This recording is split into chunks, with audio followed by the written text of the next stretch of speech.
Welcome into the latest edition of Extra Time. Thank you as always for your tweets. It's just me and Frank LeBoeuf today. What a beautiful moment. Tete-a-tete, Frank. Let's start off, shall we, with the first tweet. Brazilians are known for their art and flair. Italians for their defence. What would you say is the defining trait of French football?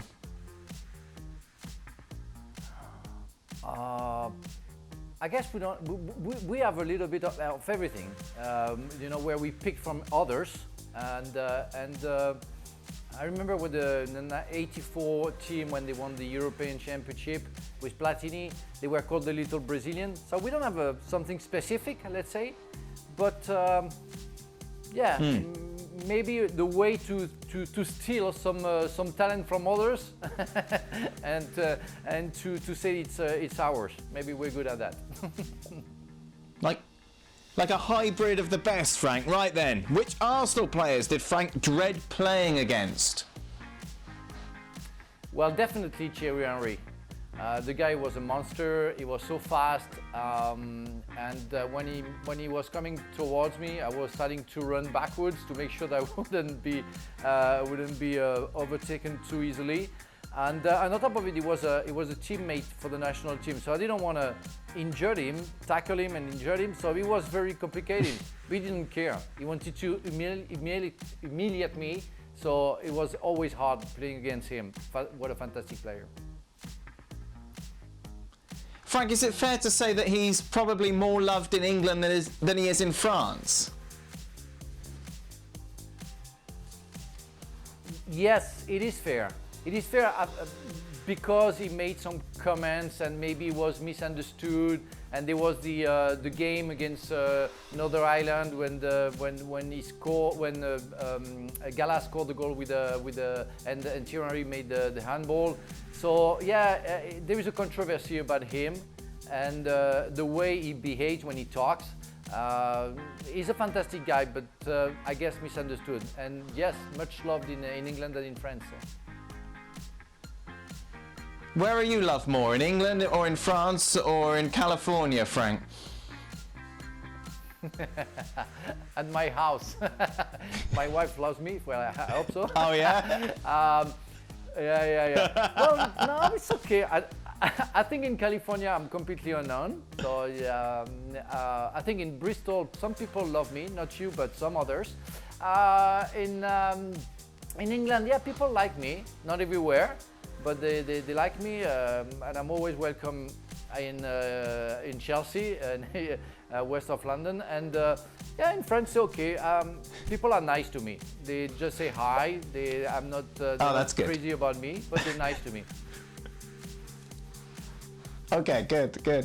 Frank, just going back to Thierry Henry, why are people angry about his handball? I understand if you're Irish, obviously you resent him for it, but if you're France, he did it for the benefit of the side. Well, it's hard to explain and it's hard to understand as well for me. And even I think it's Keane, the former Manchester United player, said, well, it can happen, sometimes in football you have to accept that you can lose, even if it's a referee mistake. But in France, I don't know, we love so much to criticize that we can even criticize ourselves. And we qualified, but some people found that it wasn't fair enough. So we should have replayed the game or play again the game.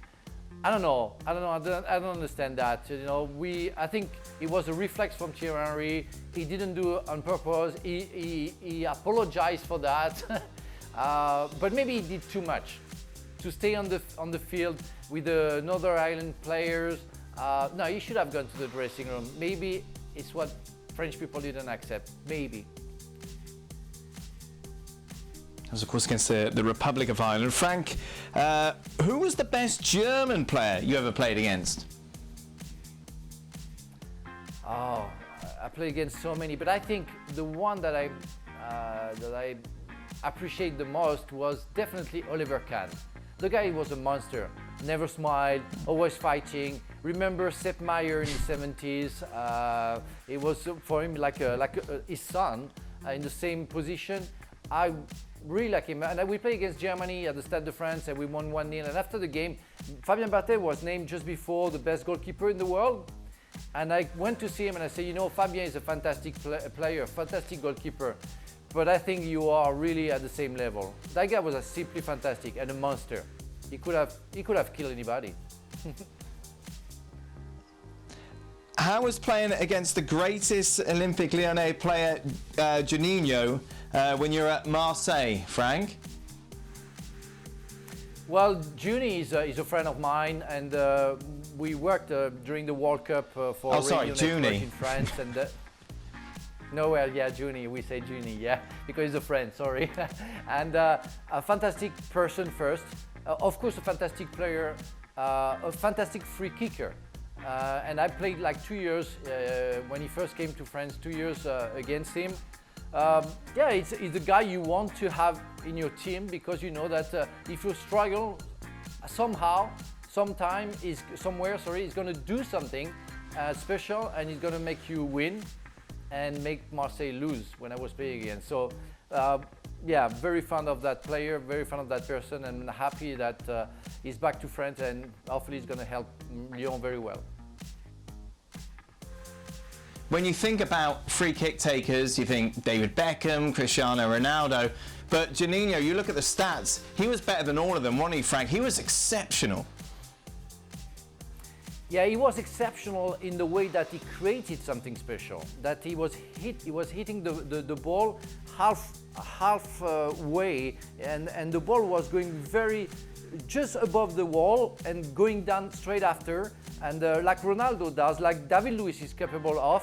David Beckham had another technique, but Juninho, I think, was the first to kick free kicks like that way, and that was absolutely fantastic to seeing him doing it. Great free kicker, the best for me, the best. Right, let's see, what else we got here, Frank? Wait, my phone's locked. Wait, stay with me. Right, here we go. Since his last name means beef, what's his favourite cut of steak?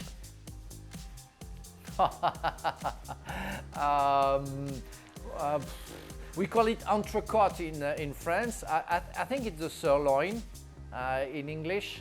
I like a little bit of fat because it gives the taste of the beef. But I love the meat. I'm sorry for the vegans, but I really love the beef, and I'm sorry to eat my family. And like, obviously, Steve Nicol, you like your meat well done. No, of course not. That's horrible. The meat should be rare. That's the best way to eat meat. No. But my wife eats it overcooked, which is a big scandal, even bigger than Steve Nicol's. I bet it is, my goodness. Yeah. Thank you very much, Frank. That brings us to the end of Extra Time. As always, great to hear from you. Thank you for your tweets. Keep them coming in. It's great to hear from you as well. ESPN FC returns to your screens tomorrow. Well, thank you very much for watching ESPN on YouTube. For more sports highlights and analysis, be sure to download the ESPN app. And for live streaming, premium content, and let's not forget as well, ESPN FC 7 days a week. Subscribe to ESPN+.